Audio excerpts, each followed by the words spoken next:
पहले परिभाषा ये थी कि जो हिंदू धर्म को माने धर्मशास्त्र, हिंदू धर्मशास्त्र हैं, उन धर्मशास्त्रों के नियमों विनियमों को जो माने, अपने जीवन में उतारे, वो हिंदू। पहले ये व्याख्या थी। अब ऐसा नहीं रह गया। अब एक नई व्याख्या आ गई है कि साहब जिसमें हिंदुत्व हो वो हिंदू। और वो हिंदुत्व क्या है? वो अमुक व्यक्ति हैं, उन व्यक्ति की जो विचारधारा है, उस विचारधारा को जो माने वो हिंदू है। नया खतरा ये है कि हिंदू होने का तात्पर्य ही बदल दिया गया है। धर्मशास्त्रों की कोई अहमियत नहीं रह गई, धर्माचार्यों की कोई अहमियत नहीं रह गई, नेता ही धर्म कर देगा। महाराज जी, बोला जाता है कि जो वर्तमान सत्ता आप उसके विपरीत चलते हैं, और काशी विश्वनाथ के लिए जो भी कार्य हो रहे थे, यानी विकास कार्य हो रहे थे, जापान के जैसे शहर बनाया जा रहा था, इसके लिए भी आपने कई बातें बताई कि मूल जो स्वरूप है वो नष्ट किया जा रहा है। इस बारे में देखिए, आपका ये कहना कि वर्तमान सत्ता के विरुद्ध हम रहते हैं, ऐसी कोई बात नहीं है। सत्ता अच्छा कार्य करे, हम उसका समर्थन करेंगे, शुभकामनाएं देंगे। लेकिन अगर सत्ता कुछ गलत करती है तो क्या सत्ता को गलत होने वाले कार्य की इंगिती कराना, संकेत करना, बताना गलत है? कोई व्यक्ति जा रहा है ऊपर देखते हुए, नीचे गड्ढा है, तो उसको खबरदार करना कि ए रुक, तो वो जो रुक कहा जा रहा है उसकी गति को बाधित नहीं किया जा रहा है, उसको पतन से बचाने के लिए कहा जा रहा है। तो सत्ताएं गलत करने की तरफ कभी कभी चली जाती हैं, क्योंकि सत्ता जो है वो सामूहिक कार्य है, किसी एक व्यक्ति का कार्य नहीं है। तो किसी स्तर पर जब गलत रिपोर्ट दी जाती है तो उसके आधार पर निर्णय ले लिए जाते हैं, और परिणाम यह होता है कि गलती हो जाती है। तो वर्तमान सत्ता का मतलब यह है कि जो इस समय की भाजपा सत्ता है उत्तर प्रदेश और केंद्र सरकार में, उनके विरुद्ध की बात नहीं है। जब मायावती की सरकार थी उत्तर प्रदेश में, तब उन्होंने विश्वनाथ मंदिर में कुछ मंदिरों को तोड़ना शुरू किया था। हम ही थे जिन्होंने आंदोलन किया और उसको कार्य को रुकवाया। बाद में अखिलेश की सरकार आई उत्तर प्रदेश में। अखिलेश की सरकार में गणेश जी का अपमान हो रहा था, सड़क पर उनको 2 दिन से रोका गया था।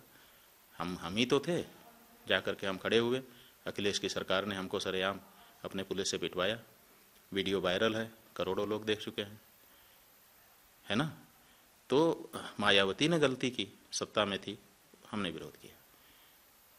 अखिलेश ने गलती की, सत्ता में थे, हमने विरोध किया। मनमोहन सिंह केंद्र सरकार में थे, गंगा का आंदोलन इतना बड़ा हमने खड़ा किया। गंगा को राष्ट्र नदी घोषित करो, गंगा कार्य योजना विफल रही है तुम्हारी, उसको बंद करो। ये किसने कहा? हमने कहा। नरेंद्र मोदी जी जब काशी आए, उसके पहले काशी में उनका आना जाना नहीं था, तो उन्होंने एक संवाद बोला कि मुझे तो माँ गंगा ने बुलाया है। ये जो डायलॉग है ये बहुत प्रसिद्ध हो गया। क्यों प्रसिद्ध हुआ? क्योंकि उसके पहले गंगा आंदोलन जो हम चला चुके थे, इसलिए गंगा का माहौल बना हुआ था। तो वो किसके खिलाफ हम कर रहे थे? वो तो कांग्रेस की सरकार के खिलाफ कर रहे थे, उसी काशी में कर रहे थे। तब तो आपने नहीं कहा कि हम वर्तमान सत्ता के विरुद्ध हैं। तब तो हमारे साथ भाजपा अध्यक्ष भी आकर के बैठ रहे थे, उमा भारती जी भी आके बैठ रही थी। तो जब कोई गलत करता है तब हम उसको कहते हैं कि वो कुछ अंकुश लगाए, इसलिए मनमाना जो करना चाहो करो। लेकिन जो सत्य तथ्य है उसको कह देना भी तो जरूरी होता है। क्या होता है कि अगर ना कहे रहो तो बाद में लोग कहते हैं कि कोई बोलने वाला नहीं था, किसी ने कहा होता तो हम ऐसा। तो हम लोग ये सोचते हैं कि कम से कम कहे रहें। तो कहे रहे को विरोध मत समझा जाए। जो सच है, तथ्य है, उसको कहना ये हमारा दायित्व है, और उस दायित्व का हमने पालन किया, आगे भी करेंगे। आप सर्वोच्च पद पे बैठ गए, अब सनातन धर्म को कैसे बढ़ाना हो, क्योंकि कई चुनौतियां, धर्मांतरण हो रहे हैं आप कई हिंदुओं के, ऐसे इस चुनौतियों को कैसे पूरा कर पाएंगे? देखिए, जब कोई किसी जिम्मेदारी के स्थान पर बैठता है तो उसको जिम्मेदारियां निभानी पड़ती हैं। तो जो भी चुनौतियां होंगी उन सबको लिस्ट किया जाएगा, प्रायोरिटी निश्चित की जाएगी, और फिर प्रायोरिटी के आधार पर सब पर बल लगाया जाएगा। अभी देश में सनातन धर्म के लिए किस तरह का माहौल है, और हिंदुओं को उतनी आज़ादी है नहीं है, इस बारे में? देखिए, धर्म के लिए माहौल 2 है। एक तो माहौल ये है कि देश कहता है कि हम धर्मनिरपेक्ष हैं, और मुसलमानों को प्रश्रय मिलता है अल्पसंख्यक के नाम पर, और हिंदुओं की कोई बात सुनी ही नहीं जाती है। परिस्थिति ये है। अब समस्या और एक दूसरी हो गई है कि जो हिंदू हैं वो, पहले परिभाषा ये थी कि जो हिंदू धर्म को माने धर्मशास्त्र, हिंदू धर्मशास्त्र हैं, उन धर्मशास्त्रों के नियमों विनियमों को जो माने, अपने जीवन में उतारे, वो हिंदू। पहले ये व्याख्या थी। अब ऐसा नहीं रह गया। अब एक नई व्याख्या आ गई है कि साहब जिसमें हिंदुत्व हो वो हिंदू। और वो हिंदुत्व क्या है? वो अमुक व्यक्ति हैं, उन व्यक्ति की जो विचारधारा है, उस विचारधारा को जो माने वो हिंदू है। हमारा ये कहना है कि जो धर्मशास्त्र के नियम है, ऋषि महर्षियों को बताए गए, वेद शास्त्र जिसको कहते हैं, उसके नियमों को माने वो हिंदू।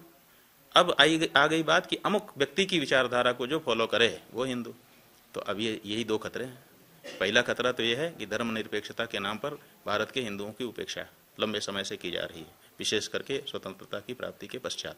और दूसरा नया खतरा यह है कि हिंदू होने का तात्पर्य ही बदल दिया गया है। धर्मशास्त्रों की कोई अहमियत नहीं रह गई, धर्माचार्यों की कोई अहमियत नहीं रह गई। नेता ही धर्म कर देगा।